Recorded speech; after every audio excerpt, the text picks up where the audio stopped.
This episode of Weekly Weird News is sponsored by Manscaped and by Honey. Main characters come and go. This season, clearly it's Elon Musk and Kanye West, and they are in this episode, but sometimes the writers of this simulation like to do a little fan service by checking in with main characters of seasons past. In 2017, one such main character was Billy McFarland, the mastermind behind Fyre Fest.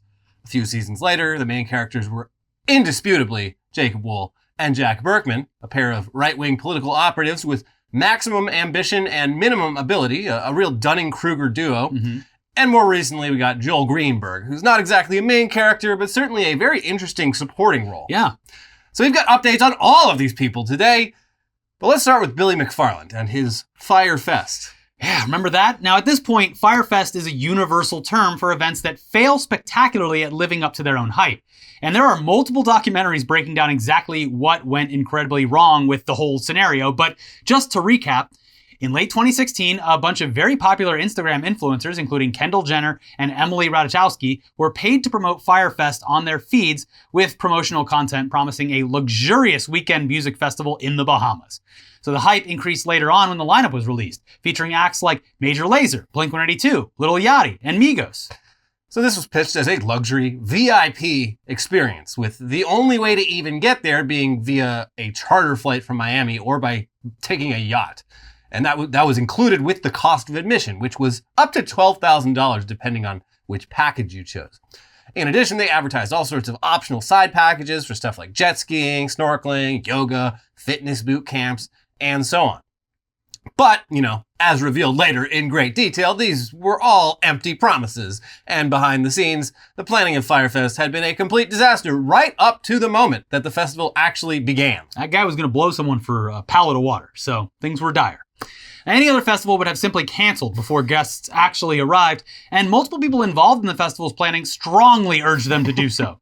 But Billy McFarland chose to believe that it would all work out in time. If you sort of build it, they might come, and if they come, it's gotta work. He put it on his vision board, and he's like, it's gonna happen. Because no one else would want to let everyone down. Yeah. So it didn't work out, though, as we're all aware. Food, accommodations, bathrooms, and basically every other aspect of even a normal, non-luxury music festival weren't figured out until the very last minute, and ended up resembling a FEMA camp right after a major natural disaster. I believe they actually used the FEMA tents. Yeah, the same tents. Yeah. Music acts they pulled out as soon as reports started coming in from guests of what a shit show it was. This luxury music festival had no luxury, and then no music. And thousands of attendees ended up stranded without food or water as they waited for a ride back to the mainland. Some of them got to eat, though. They got these beautiful, scrumptious-looking sandwiches. This was so funny to watch, too, because any perceived peril that they might have been in was quickly refuted by someone just pulling up Google Maps and being like, they are literally walking distance to a sandals resort. Like, they are not in any actual danger. They're just having a bad time. Yeah. But actually getting home was... that was a tricky an issue, yes. The island they were on had like a tiny little airport. Miserable, not dangerous. Yeah, there weren't really any outgoing flights scheduled. So, it was... Also, during a time, well, I guess all year long is kind of weather-wise a bit iffy. But yeah, during a time of year where specifically like you wait a couple hours and there's going to be a torrential downpour and severe wind. So yeah, Billy McFarland was, of course, sued in multiple lawsuits filed by attendees who had paid thousands of dollars to basically get trapped in a refugee camp. But he also found himself the subject of a criminal investigation over various forms of fraud, which he smartly pleaded guilty to and was sentenced to 6 years in prison with $26 million in fines. Back in March of this year, he secured early release, and in September, his time under house arrest ended. So Billy McFarland is a free man, but he still owes a lot of people a lot of money. So much money that it seems impossible that he'll ever be able to pay it back. But if Billy McFarland believes in anything, he believes in himself and his entrepreneurial abilities. Confidence will take you a long way. So, yeah, look, Fyre Fest didn't work out. Sure. But with all of that on-the-job experience that Billy McFarland got doing Fyre Fest the first time around, surely Billy McFarland can make back all the money that he owes, and then some, with Fyre Fest 2. You ready? It just might work. Hell yeah. Here's Vice. Billy McFarland, the Fyre Festival founder who went to jail for defrauding investors to the tune of $26 million, is back at it again with another venture in the Bahamas. Oh, baby. The new venture is called PERT, a seemingly fire-inspired way of saying pirate. Oh, pirate. Yeah, okay. Great name for a business you're starting if you are mostly known for defrauding people of money. And also it reads like pert. Sorry. Peart. Yeah, which he debuted on TikTok in an amusing set of videos. Whatever. Pirate, I'll say it like he wants me to. Mm-hmm. Pirate is not a festival, it's not an event, and it's definitely not the metaverse, McFarland says in a recent TikTok pitching the project. Pirate is a technology I've been working on for the past few years called the VID/R, the Virtual Immersive Decentralized Reality. He promised it wasn't going to be a metaverse thing. Well. So in reality, a pirate sounds like an amalgamation of all three things that McFarland says it's not. As he goes on to then describe a festival, an event, and a metaverse. McFarland says in the TikTok that the project will partner with a small remote destination to host a handful of artists, content creators, and entrepreneurs, and any of you guys who end up joining the pirate crew. Always a safe bet, not romanticized at all, definitely a fun experience. Yeah, everyone who did piracy had a great time. Yes, I believe so.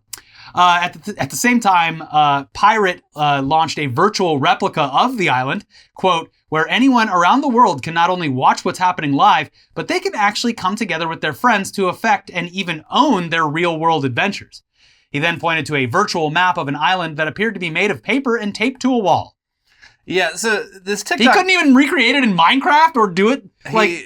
He's using what he has available to him. I sketched this out in prison, where I had a lot of time to think. There's a little bit of poop around this map, and that's because I smuggled this out in my ass. Yes. So ignore the poop, and be glad that you're not here to smell it. The island will smell much better. It's not about whether I shove this in my ass. It's about the ideas contained therein. And the idea just happens to be exactly what I previously pitched 5 years ago, which I'm most notorious for, 7 years ago. It's been a while. I think the funniest part of this is like anyone who legitimately would want to be a part of this is only in their brain saying, there's no way he'd do it again. Or how could this happen twice? Yeah, I mean, come on, guys. Why would I do Fyre Fest exactly the same way? Do I think he learned a lot from the first time around? Sure. Do I think he had a lot of free time to think up new cool ideas in prison? Sure. Would I want to be financially involved with anything this guy touches? Absolutely fucking not. No. And neither should you. But he is, I mean, up until it all came crashing down, he did demonstrate that unique entrepreneurial ability to convince people to give him money for ideas that were stupid. Yes, multiple. Even the fake black card that he had in New York, yeah. So yeah, this TikTok video where he explains Fyre Fest 2.0, it's pretty fascinating to watch. Without the slickly filmed promotional footage and the endorsements of supermodels that Fyre Fest 1 had, Billy McFarland's pitch for Fyre Fest 2, Pirate, looks like a presentation that an undergrad would give to a business class and earn a C on. Oh, fuck Jerry didn't do the promotional material for Fyre Fest 2? No, not even fuck Jerry. So yeah, this would be a weak pitch from anyone, but it's especially unconvincing coming from the guy who literally did Fyre Fest. Like, at least change up the location a bit, Billy. He's literally pitching Fyre Fest 2 to be located in the exact same island chain in the Bahamas, just with some new metaverse and possibly Web3 elements. And the choice to do this in the Bahamas is especially bizarre, given how much the Bahamian government fucking hates Billy McFarland. Rightfully so, given all the trouble he's made for them. And how increasingly hard it is to do anything on an island. And they got this FTX shit happening right now. Oh my God. No, Billy, there's a lot. We don't need you right now. The funniest thing about all of this is that it's so easy for him to do something exclusive, simple, and expensive for the people that he's trying to think. Just literally create Burning Man 2.0, call it Pyre Festival, and then make it small because that's what everyone that goes to Burning Man is complaining about over the past 10 years, is that it's gotten too big. And with Burning Man, it like sucks, but in a way where everyone like likes how much it sucks. But the thing is, I shat outdoors for a whole week, and every orifice in my body was full of fucking disgusting desert dust. It was awesome. But that's the thing is, like, you take I paid $10,000. The 10 or 20% of Burning Man attendees who are actually fucking rich people just put up something in the desert. Higher than that. Well, yeah, but put out something in the desert and be like, yeah, it costs double Burning Man, but there's half the people, and we're gonna promise you a bunch of weird shit. Yeah. And people will fucking pay for it. Yeah. And then you don't have any of the logistical problems. Yeah, it's fascinating. And it's in a climate that is consistent. You would think after all this time he'd have come up with an idea a little bit more different than the original idea that got him in trouble in the first place. Yes, it is he is not thinking outside of the box enough. No. He needs to go back into prison. That's the thing. So the Bahamas, they've also already made it very clear to Billy McFarland that he is not welcome back. A few weeks before the latest TikTok, he pitched Pirate as something completely different. Here's Vulture. All right, so what exactly is Pirate? It's a treasure hunt for 99 messages in bottles hidden in the Bahamas. Sounds like a flawless way to gross $26 million, except the Royal Bahamas Police Force will arrest his ass if he even tries it. The Bahamas Eyewitness News shared a statement from the government of the Bahamas stating that they have not received any applications for McFarland and his associates to run the event. And even if they did, the answer would be the world's fastest no. The government of the Bahamas will not endorse or approve any event in the Bahamas associated with him, reads the statement. He is considered to be a fugitive, with several pending complaints made against him. Anyone knowing of his whereabouts should report same to the RBPF. Because, yeah, he ripped off a bunch of, like, local vendors and employees, too. Yes. Which I don't think he's been brought to justice on any of that, so... Those are the people that I felt the worst for, because, like, the influencers and, you know, whatever, the kids that went thinking this is going to be, like, they had a one-time, I'm an idiot and I learned my lesson fee. Yeah. He potentially ruined the lives of dozens of people on the People who island. are already pretty poor got ripped off. Yeah. And do not have the U.S. legal system to rely on. Yeah, learn to be like the crypto people. Take an L and move on. Yeah. So weirdly enough, based on Billy's TikToks, it looks like some sort of treasure hunt event did in fact take place. And apparently it was also filmed as part of a documentary following him around in his post-prison time. And it seems to have taken place in the Bahamas. So he managed to evade the Bahamian authorities this time, which was probably not too hard. If you look at a map, the Bahamas is more than 3,000 islands in the Caribbean. And so, you know, if you're a Billy McFarland, you can probably slip in there, no problem. Where in the world is Billy McFarland? But he might have more trouble with another of his big brain ideas for Pirate, which is a permanent hotel location in the Bahamas. Going to be easier to find. But regardless of whether this is all doomed to fail, and it certainly will fail, there is definitely some appeal to this. I understand it. Fyre Fest was a disaster, but it's the kind of disaster that the attendees probably love telling people about. It's a great story. Mm-hmm. It's a great little detail to put on your dating profile. Fyre Fest survivor. It's a conversation starter. You know, they were a part of history. True. And honestly, it sucked, but it wasn't that bad. Yeah. So some of the only money that's even been recovered for the people who sued Billy McFarland was actually raised by the U.S. government auctioning off surplus Fyre Fest merch, which sold like crazy. Yeah, I mean, look, this is a hot item. So Pirate is a new opportunity to be a part of the Fyre Fest mythology. And hey, at least this time you know who you're dealing with and kind of what to expect. Yeah, maybe he should pivot this into just being a miserable experience on purpose. Yeah, I mean, there are like experiences you can sign up for that are intentionally unpleasant. You can sign up for like boot camp for people who aren't actually in the military, where you have a bad time, and that's the whole point. You can sign up.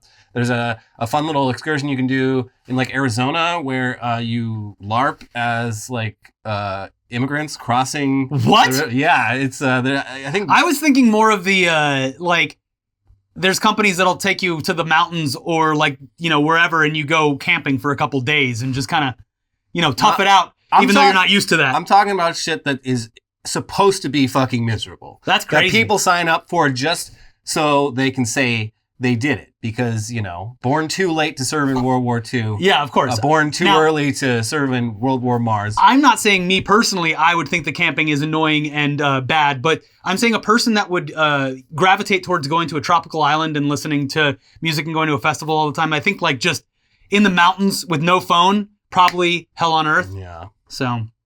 Anyways, moving on now to Jacob Wohl and Jack Burkman. Circa 2019, this Laurel and Hardy of political incompetence staged a series of press conferences meant to undermine their ideological enemies with hilariously phony allegations. And that list of enemies was long. Robert Mueller, Elizabeth Warren, Pete Buttigieg, Ilhan Omar, Kamala Harris, Nancy Pelosi, and also weirdly Ted Cruz, among others. The Ted Cruz one was especially graphic. Yeah, but also proving that Ted Cruz is unliked by everyone. No one likes him. Mm-hmm. So while that first press conference targeting Robert Mueller did manage to actually gain some traction among the more credulous corners of right-wing media, With each new press conference, there were diminishing returns, and eventually the media just completely ignored Wohl and Burkman, and the only people who actually showed up to these events did so to heckle them. Yeah, and it provided hours of fun footage. Yeah. So in addition to slandering various politicians with weird sexual fan fiction and actors hired off Craigslist who didn't realize they'd been hired to spread disinformation, Wohl and Burkman have engaged in other shenanigans that are actually far worse. There's that To Catch a Predator knockoff show that they make, Predator DC, which endangered the life of the woman they hired as bait. There's all of Jacob Wohl's financial crimes, which ruined one unsuspecting investor's finances so badly that he killed himself. And then there's the thing that actually finally got Jacob Wohl and Jack Burkman in serious legal trouble.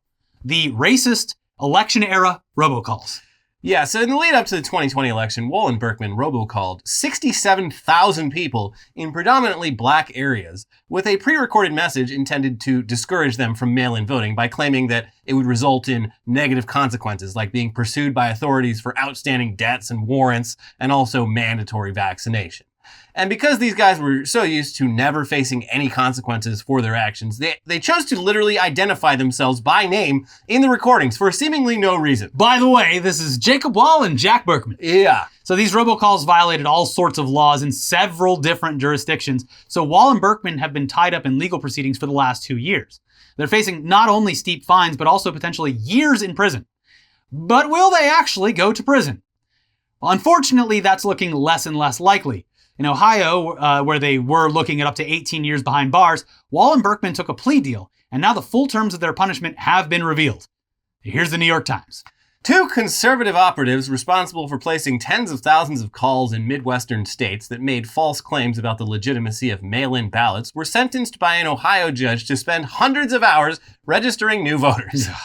The operatives, Jack Burkman, 56, of Arlington, Virginia, and Jacob Wohl, 24, of Irvine, California, orchestrated a robocall scheme that targeted black neighborhoods in Ohio in 2020, prosecutors said. On Tuesday, Mr. Burkman and Mr. Wohl were sentenced in Cuyahoga County Common Pleas Court in Cleveland. At the hearing, which the defendants attended by video conference, Judge John Satula likened the robocall scheme to voter suppression efforts targeting Southern black voters in the 1960s, Cleveland.com reports. I think it's a despicable thing that you guys have done, Judge Satula remarked, according to Cleveland.com. Cool. That's and a unique sentence. Jail time would have been awesome, but like... Yeah, I'm not... Because we first covered when they took the plea, and then it was like they're gonna each get fined $2,500, which is fucking nothing. Yeah, and then like community service typically is like they can find ways around it or whatever. Your community service is specifically this. I hope they have people monitoring them because they could get into even more shenanigans. I'm sure that the court will be monitoring this. Because knowing them, they would just sit in a hotel room and fill it all out themselves. And be like, wow, look at all the conservatives we registered today. Yeah, I would not trust these gentlemen to actually fulfill the terms of their sentence. Yes. So Cleveland.com also gets into more specifics about the sentence. A judge on Tuesday ordered Jacob Wohl and Jack Burkman, 2 right-wing conspiracy theorists behind robocalls that sought to intimidate black voters here out of casting mail-in ballots here in the 2020 presidential election, to spend 500 hours registering voters in low-income neighborhoods in the Washington, D.C. area. Cuyahoga County Common Pleas Court Judge John Satula placed each on 2 years of probation, fined each $2,500, and ordered them to wear GPS ankle monitors with home confinement beginning at 8 p.m. each day for the first 6 months of their probation. So again, not nothing. And they got those ankle monitors on, so they'll be able to, if they say they're going down to register voters, it's like, okay, we got them on the GPS. I still would appreciate a real human moderating this. I mean, I assume they'll have some sort of coordinator that they're working for. Sure. But, so yeah, I mean, look, not the punishment we'd have liked to see, but still, picturing these 2 dickheads having to spend 500 hours in low-income black neighborhoods in D.C. registering voters is very funny to imagine. Mm-hmm. I imagine they will be uncomfortable and not enjoy it. Yes. Plus, knowing everything we know about them, there's definitely a non-zero chance they try to scam their way out of actually doing it and then end up in even more trouble. Seems... I'd put the chances of that at least 50-50. Or like violating their probation. Yes. Like, yeah, there's something I feel is going to happen. Yeah, they're giving them just enough rope to like fully hang themselves with this one. Even if they don't fuck this up, I mean, hopefully someone recognizes these guys and gets some photos or video of Jacob Wohl and Jack Burkman doing urban voter outreach, because I want to see it. I hope they have to wear big like orange vests and everything. They have to make them look like total dorks the entire time. And they should clean up litter while they do it too. They should. Mm-hmm. But meanwhile, they're still facing up to 24 years in prison in Michigan. And while they might manage to plea bargain their way out of that one like they did in Ohio, anything's possible. So we shall see. In a perfect world, this turns into them having to do actual voter outreach in every state that they fucked up. And it becomes a net positive. You can hope, yeah. Literally the opposite of what their plan was, which is incredible. And that seems to be the goal. Bravo by the judge. I know it's not jail time, but look, it's good. I think proper justice for them if they're not getting the jail time. Yeah, I just feel like generally prison is not my first choice for nonviolent offenses, but these guys have done so many things. Yeah, this is just over such a long period of time that I feel like prison actually might be the only way. Yes, they're being sentenced for this specific crime. That's right. Yeah. So, but still, I like the idea of making them do the opposite of what they tried to do. Yeah, which is disenfranchise. We'll see how that voters. goes. But let's move on to Joel Greenberg, the Florida man introduced 2 years ago as a side character in the Matt Gaetz sex trafficking scandal, which at this point seems to be over, with Matt Gaetz not facing any consequences. But with the sentence that Greenberg's getting, who knows? Pretty significant. The saga might not be over. Yeah, prosecuting a sitting congressman is really hard without a rock-solid case. And while mountains of evidence strongly suggest that Matt Gaetz and his good buddy Joel Greenberg frequently paid young women for sex over Venmo, the actual sex trafficking charge was apparently too difficult to prove. Unlike Matt Gaetz, though, Joel Greenberg engaged in all sorts of other crimes that investigators could and did prove. And despite deciding to cooperate once he realized he was screwed, he's still going to prison for a long time. Here's Rolling Stone. Joel Greenberg, the former Florida tax collector and running buddy of Representative Matt Gaetz, who pleaded to sex trafficking a minor, will face 11 years in prison. On Thursday, a federal judge sentenced Greenberg after he cooperated with authorities investigating Gaetz for sex trafficking the same minor as part of his plea deal. We expect the federal government to take on the hard cases and not just the easy convictions, Greenberg's attorney Fritz Scheller told CNN, adding that he was disappointed that no one else had been charged as part of the investigation, specifically higher-level individuals. Who could he be talking about? And what information could Greenberg have given that his lawyer's aware of that makes the lawyer say this? Yeah. Greenberg was initially arrested in June 2020 for alleged attempts to cause substantial emotional distress to a music teacher who had filed to run against Greenberg, and was ultimately slapped with 33 federal charges. He has since pleaded guilty to underage sex trafficking, wire fraud, stalking, and 3 other charges. And just to recap Matt Gaetz' connection to all this, according to the New York Times, Greenberg met Gaetz in 2017. That summer, Greenberg posted a picture of himself, Gaetz, and Roger Stone to Twitter. The picture was posted during the time period prosecutors said Greenberg was recruiting the 17-year-old in question for sex.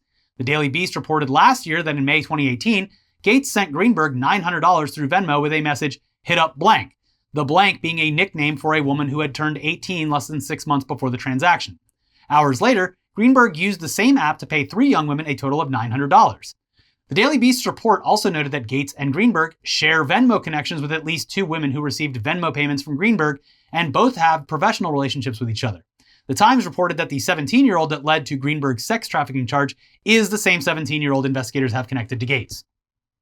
So, yeah, I mean, it's unclear to what extent Greenberg really did help investigators with the Matt Gaetz case, but it clearly wasn't enough. Still, his lawyer's like, it sounds like the lawyer's like, we told you some stuff. Mr. Police, I gave you all the clues. Yeah. So yeah, hopefully now that the dust is fully settled on the legal side of things and he's going away for a long time, Joel Greenberg will maybe reveal more about his connections to Matt Gaetz and the things they got up to together to the press or whoever wants to ask. Even if it doesn't lead to Matt Gaetz facing any trouble legally, he could still do some damage here. What has he got to lose now? If nothing else, Greenberg is going to develop the ultimate music festival, the ultimate Bahamian music festival while in prison. I've been in Florida prison for 11 years. I came up with the best festival idea you ever heard of. We take the Margaritaville brand and we license it to prisons. We're going to do a festival here in Florida that is below sea level. Yeah. Oh, man. Yeah, and then we're going to break the levees, like right as the main band's coming on the stage. But okay, finally, let's bring things back to the current season of reality and update you on this year's main characters, obviously Elon Musk and Kanye West. We discussed Kanye's appearance on Tim Pool and Alex Jones's shows this past week on our previous episode. Yeah. We didn't show any footage because it's all just a nonstop TOS violation. The clips are out there, though, if you want to find them. I don't think on YouTube. I think YouTube's cracking down pretty hard now. But you got to find them on Twitter. Twitter, and yeah. But to sum it up, Kanye has fully, unequivocally embraced Hitler, Nazism, and Holocaust denial in ways that are impossible to dismiss as out of context or anything like that. Yeah. Alex Jones repeatedly tried to steer the conversation away from all this, and Kanye would just come back with, no, you don't understand. I love Hitler. Also, 6 million Jews, I don't know about that. It's upsetting, unsettling, dangerous. It's all the things we said on the previous episode.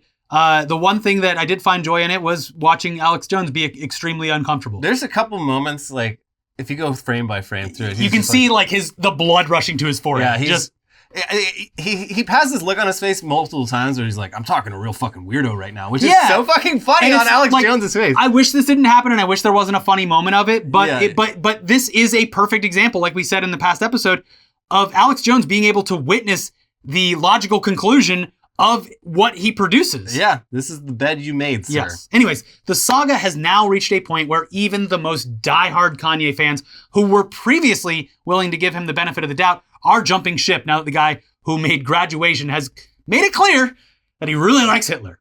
And as evidence of this, Reddit's r/Kanye subreddit, the biggest Kanye subreddit with over 700,000 members, has basically become a Holocaust memorial subreddit.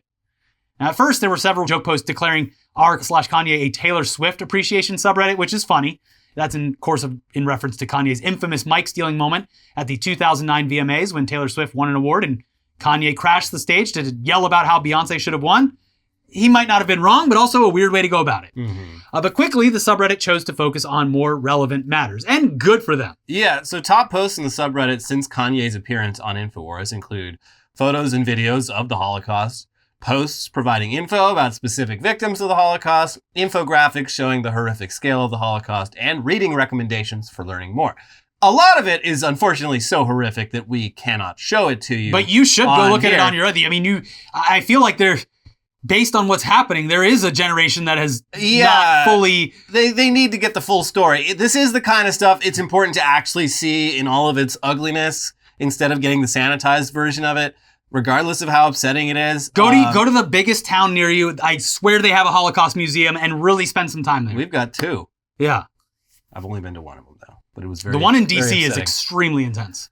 And I've been to Dachau, so... I went to the Holocaust, or the Jewish Museum in Berlin. That's another fucking intense one. That's one where all the influencers take pictures on the pillars, right? No, that's the Holocaust Memorial, which is widely seen as a mistake. Yeah. Because it's too fun and vague. But the Jewish Museum in Berlin is actually really interesting. Like, architecturally, they designed it in a way where you're just, like, never comfortable. Like, all the surfaces it's like a funhouse of terror. Yeah, Dachau was an incredibly intense experience that... you should go, if you have the ability ever in your life to see something firsthand, the history of something, you should, because reading about it does nothing. It does something, but it's not the same as being there. Anyways, having said that, this show is different than your history book. We can't show everything. But it's out there, r/Kanye. It's become a very good source of information if you are perhaps curious about this Holocaust thing that everyone's talking about. And the side thing of this is that anyone who is on Kanye's side for whatever reason goes there to learn more about their favorite rapper and anti-Semite, Kanye, and is shown the brutal truth of what his words result in. So this is a pretty incredible shift from where this subreddit was just like a month ago or even a couple of weeks ago when it was full of posts and comments wondering if, I don't know, maybe Kanye's got a point. And also clearly a lot of comments from users who not Kanye hadn't ever posted in there before, suddenly just showed up, and we're really happy to try and like red pill other people on the Jewish question. So it's good to see a fan base that is very strongly rejecting the object of their fandom, and it's just always nice to see Reddit moderation done right. I saw someone on Twitter said Elon Musk should have, just for fun, moderated a subreddit for a week before taking on the job at Twitter, just to see what that job actually entails. Yeah, that would require doing actual thinking and work, and not just pointing your money gun at things. Yeah, but whatever. The second biggest Kanye subreddit, r/WestSub ever, They just you can't post on there anymore. They, like after the Jones interview, they're like, all right, we're shutting this thing down. I would not be surprised if there was a red pill supporting Kanye subreddit called The Kanye. Probably. Yeah. Anyways, finally, Elon. We've made it to Elon. In an effort to throw some chum at his right-wing fan base, he announced on Friday, get ready for this, what really happened with the Hunter Biden story suppression by Twitter will be published on Twitter at 5 p.m. Eastern. Oh, so I love truth. Yeah, I love. Give me the truth. I love the truth. Basically, do you remember when right before the 2020 election, the content of Joe Biden's son's laptop got leaked and Twitter suppressed posts sharing that content, as well as links to a New York Post article reporting on that content? Yeah, and it makes me so damn mad, even to this day. Yeah, now you would be confused because anyone who's saying, yes, I do remember that is clearly wrong because this story was so suppressed by everyone that no one ever heard about Who's Hunter Biden? And what is a laptop? Where would I have ever heard about this story? Why have I seen this man's penis who I've never met in person? So yeah, this whole thing, it was a really, really big deal to right-wingers who felt this information would, of course, ensure a Donald Trump victory. But Twitter's reasoning behind their decision has also it's been clear since the get-go. They didn't want a rerun of 2016 when hacked materials, possibly at the behest of an adversarial government, were deployed to help ensure a Trump victory. And this Hunter Biden thing looked like it might be that exact same thing playing out all over again. Yeah. Also, most of the material being shared from Hunter's laptop was literally what is legally defined as revenge porn, which is not only against TOS, but also illegal, regardless of how bad it makes your political opponents look. Yes, this is literally sex pictures, like vulgar graphic stuff that was stolen from someone. And I know, listen, just please listen. I take away for a moment that it was Hunter Biden. Please, just fucking get inside your head. This is revenge porn. This is someone posting the cock pictures, and also women who clearly didn't approve of this, just all of their body parts. You can't do that. I mean, in a post-fappening world, that is not allowed. Again, just like OSHA violations, this has been written in actual blood. So Twitter made the hasty decision to fully block this content, which in hindsight might have been overkill. But the reasoning behind it was sound and not necessarily partisan. Though, yeah, that probably did factor into it. Anyways, now, more than two years later, Elon promised to reveal what really happened. And this came in the form of a thread not from Elon himself, but rather from independent journalist Matt Taibbi. And spoiler alert, while these Twitter files do reveal the internal communications at Twitter about how to deal with this, there's really no bombshells in there whatsoever. Like nothing that's like, oh my God, look how they handled this.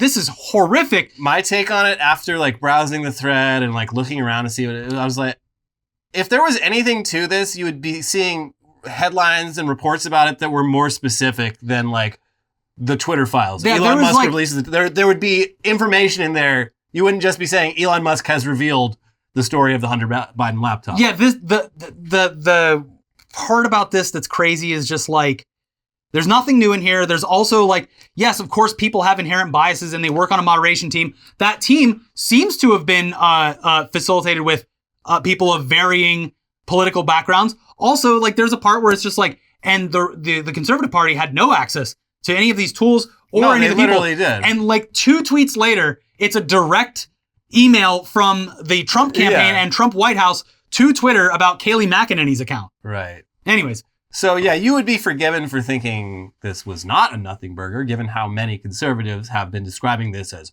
Watergate 2.0 and bigger than January 6th.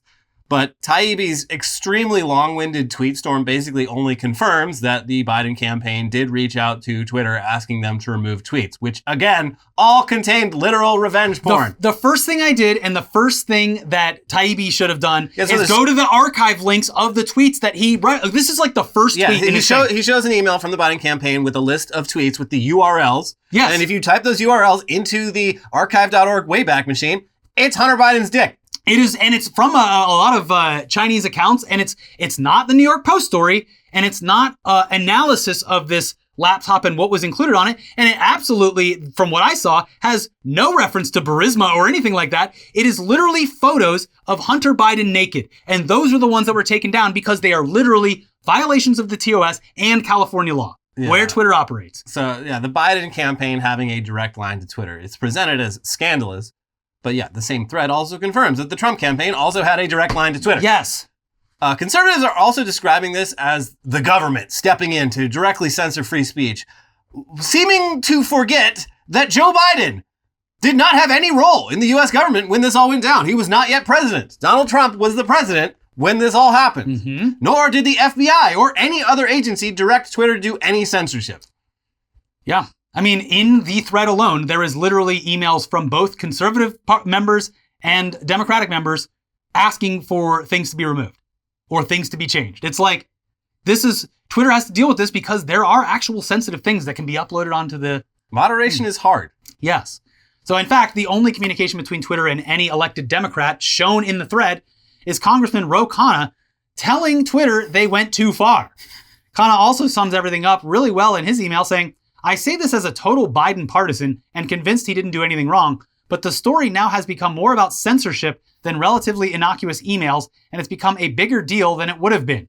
In the heat of a presidential campaign, restricting dissemination of newspaper articles, even if New York Post is far right, seems like it will invite more backlash than it will do good. And he's right.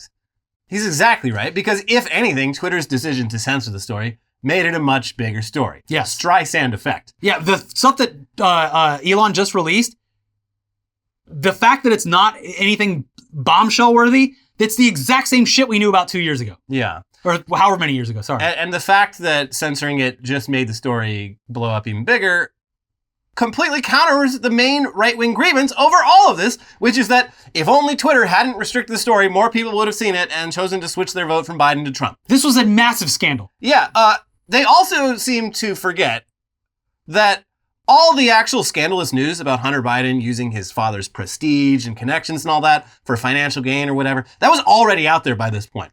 And not being censored by Twitter. That information was readily available. Yeah. It was only once there were dick pics involved that Twitter did any censorship. It's someone else's penis that belongs to them on the internet. Yeah. So, in summation, the Twitter files are a dud. Or they're the greatest political scandal in U.S. history, depending on who you ask. And those people saying that did not read them and assume that everything in the Twitter files is pointing to Burisma, New York Post, Boom. everything. Yeah. Boom! But yeah, whatever you think about them, they don't offer anything new. And guess what? They just confirm what you already thought about them. And the good news is we're not suppressing it either. The thread is right there on Twitter. You can go through it and spend as much time as you want on it. Just use a critical mind and say, I wonder why things are being deleted here. Yeah. Although by the time this goes up, apparently they're doing the Twitter files volume 2. 2.0. It'll be just like Fyre Fest. I mean, who knows? Maybe they were saving all of the actual anything exciting for part 2. Yeah, nothing like taking the wind out of your sails before releasing the big actual thing. I mean, look, I'll eat crow on this if there is somehow anything scandalous in part 2, but the way things are going, that would not seem to be the case. You know what this feels like? To give people on the other side some fun, this feels pretty identical to when, what's her name? Rachel Maddow said she had Trump's tax returns. Oh, do you remember that day? That was the day I fully lost faith in cable, MSNBC. I'm watching this and this. I hadn't even ever been a Maddow viewer, but I'm watching this. I'm this is fucking absurd. She's taking 15 minutes. We watched it we were still at Machinima. We were all watching it just when is anything going to happen? Yeah, in that case and in this case, it's the classic Geraldo opening the safe? Al Capone's vault. Yeah. And it's 2 hours of spectacle and they open it and there's fucking nothing inside of it. Dude, the internet loves that. Reddit's been opening safes for years, and it always gets upvotes. Yep. Anyways, we've got the headlines half of the show coming right up. But first, this episode is sponsored by Manscaped. 'Tis the season for clean balls. Fa la la la la la la la. Our friends at Manscaped are helping you clear your driveway for safe travels this holiday season. From stocking stuffers to white elephants, Manscaped's products are at the top of every wish list. Grab some crop mops for your pops or the body buffer for the holiday lover. Win this year's white elephant gift and help all the men in your life go from eggnog to nice hog this December and save 20% off plus free shipping by going to manscaped.com/weirdnews. Not only do I love their product, I love the copy that they Nice hog! Manscaped is a one-stop shop for all your holiday needs. They have the perfect gift in the Platinum Package 4.0, plus loads of little presents perfect for stocking stuffers. What better holiday gift than giving the gift of good hygiene and a few laughs? Because, hey, it's a conversation starter. Manscaped offers a handful of their liquid formulations, shampoos, body washes, upstairs and downstairs deodorant, gels, exfoliants, absolutely everything that the person in your life could need. Don't let their chestnuts roast in the wrong boxers. Get them a pair of Manscaped's boxers, specially made to keep the area cool and provide holiday comfort all year round. The Yule log. Now that you've gifted them perfect privates, go beyond the groin with Manscaped's full-body product line. Dad has nasty nose hairs? Well, save his life with the Weed Whacker nose and ear hair trimmer. The Shears 2.0 is their full kit for nail care with scissors, clippers, tweezers, and a file for the traveling man. There's the new Preserve Cologne that brings a light, breezy, woodsy feel and gives that fresh tree scent even after Christmas is over. Still using a loofah? Introducing the Body Buffer. Loofahs actually hold bacteria from dead skin. Help them throw out that disgusting old loofah and get the body scrubber that feels smoother but acts tougher. And lastly, top off the stocking with the crown jewel for their family jewels, the Lawnmower 4.0. The electric razor's advanced skin-safe technology is a life changer and known for reducing nicks and cuts on his Santa sack. Manscaped is here to make holiday shopping a blast by giving products they'll love and make them laugh. Save 20% off plus free shipping by going to manscaped.com/weirdnews. That's right, 20% off plus free shipping by going to manscaped.com/weirdnews. Manscaped, for a perfect gift that will be the holiday's biggest hit. And this episode is sponsored by PayPal Honey, the easy way to save when shopping on your iPhone or computer. We all shop online, especially around this time of year, and we've all seen that promo code field taunting us at checkout. But thanks to Honey, manually searching for coupon codes this holiday is a thing of the past. Honey is the free shopping tool that scours the internet for promo codes and applies the best one it finds to your cart. It supports over 30,000 stores online, ranging from tech and gaming products to popular fashion brands and even food delivery. Imagine you're doing some of your holiday shopping on your favorite sites. When you check out, the Honey button appears and all you have to do is click Apply Coupons. So you wait a few seconds as Honey searches for coupons it can find for that site. And if Honey finds a working coupon, you will watch those prices drop. Yeah, I've been gotten started on my holiday shopping, and Honey has come in clutch with codes I would have never found otherwise. Yeah, you'll get like 5%, free shipping, 10%. It all adds up. It adds up. The other thing that adds up, Honey Gold. Yeah. Might get another jacket this year off all the Honey Gold. Gold jacket. Honey doesn't just work on desktop, it works on your iPhone too. Just enable it on Safari on your phone and save on the go. If you don't already have Honey, you could be straight up missing out. It's literally free and installs in a few seconds. And by getting it, you'll be doing yourself a solid and supporting the show. We'd never recommend something we don't use. Get PayPal Honey for free at joinhoney.com/weird. That's joinhoney.com/weird.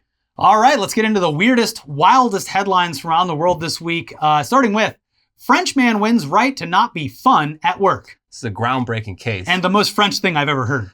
Yeah, well, from the sound of it, this guy worked at an office where they were all, it sounded like, if you didn't know the story took place in France, you'd assume it took place in South Korea or Japan. Because it's like one of those offices where everyone was just expected to like go out drinking like after work every day.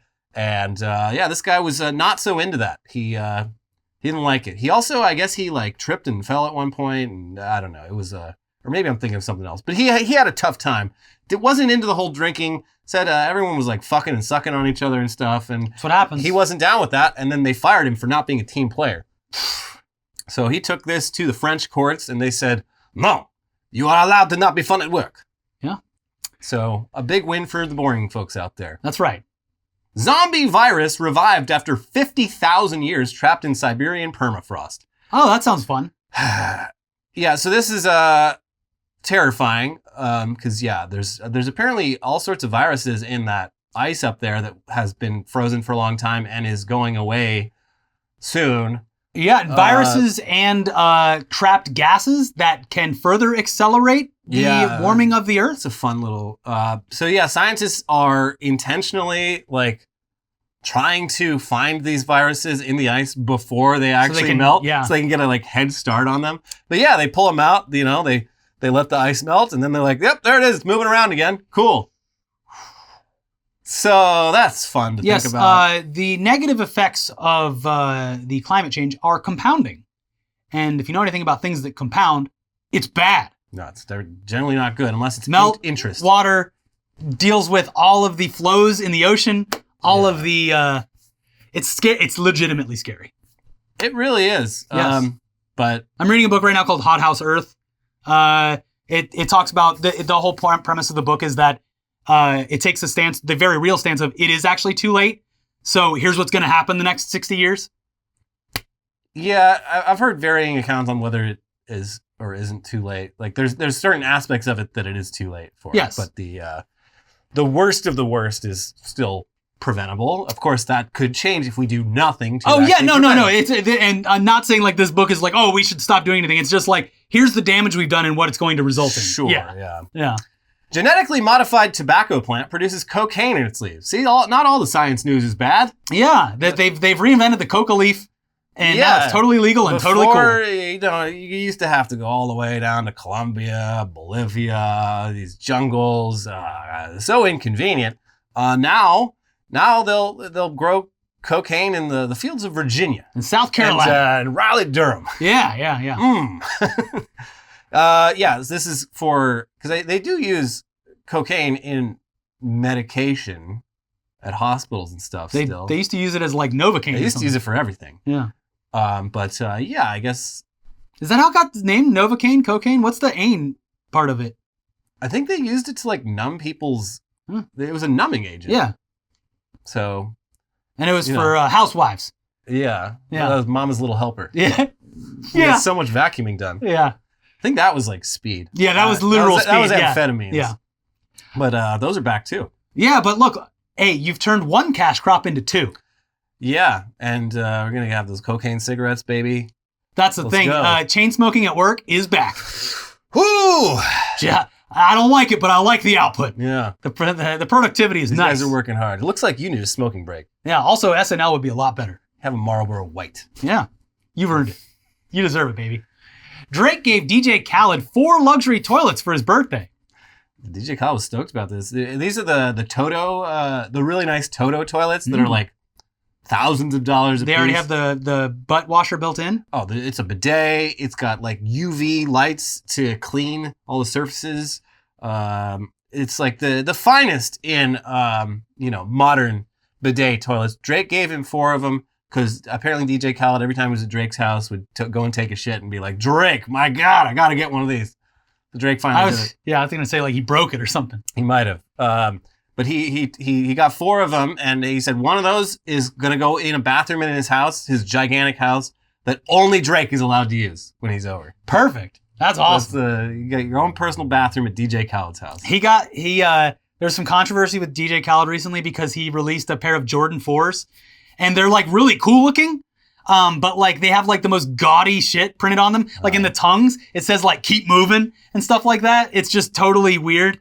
I thought you were going to say he got controversy because he's currently in Saudi Arabia. Oh, is that where I didn't even know about that? Yeah, no, he's doing a show in Saudi Arabia. Oh, okay. And just posting like all sorts of his typical content, but he's over here. They don't make you eat pussy like in the United States. I fucking hate it. I love it here. Yeah. So I never go back to the United States. They make me eat too much pussy. He doesn't do it. He admittedly does not do it because he says it's not king shit. Mm-hmm. FIFA president open to North Korea hosting World Cup. Do it. Do it. I mean, at this point, fuck it. Do it. But yeah, he did this in response to all of the valid criticism going FIFA's way at allowing Qatar to host the Cup. He's just like, look, anyone can host. North Korea can host. I've looked into it. Maybe they will. Maybe we'll get them to do it. I'm like, you should absolutely do that. Also, weird admission. Yeah, it's I've been looking into it. It's not like your reputation can be further tarnished. You are Did you see the interview? Most corrupt sporting organization. Did you see the interview where he's like, today I feel Muslim. Today I feel gay. I feel gay. I feel migrant worker. And that was so it was so also offensive just because and it was because he said he grew up like ginger. That was his reasoning, was like, I got picked on because I was ginger, so I know what it feels like to be like Muslim or gay or whatever. And it's like, and then like literally a bunch of gay people were shot and killed at a gay club like that night in America, obviously. But like, that's the kind of shit where it's like, no, you don't know what you're fucking talking about. Yeah. Well. Anyways, Russian agents killed 3 men they said were saboteurs sent by Ukraine. A report says they were just gamers in costume. Yeah, this is sad. Yeah. I guess these guys were really into the Stalker game series. Where you Call of Chernobyl, which I tried playing and I didn't get it. Seemed interesting though, interesting lore. But yeah, they were LARPing. The problem is when you LARP as like most fake things, it's pretty obvious. You're wearing a stormtrooper costume. No one's going to mistake you for a Ukrainian saboteur. The stalker game is you look like a fucking insurgent. Like you have guns and armor and gas masks and little tools and shit. And if you happen to be walking around some part that you're not supposed to be in, it probably is kind of reasonable to assume the worst.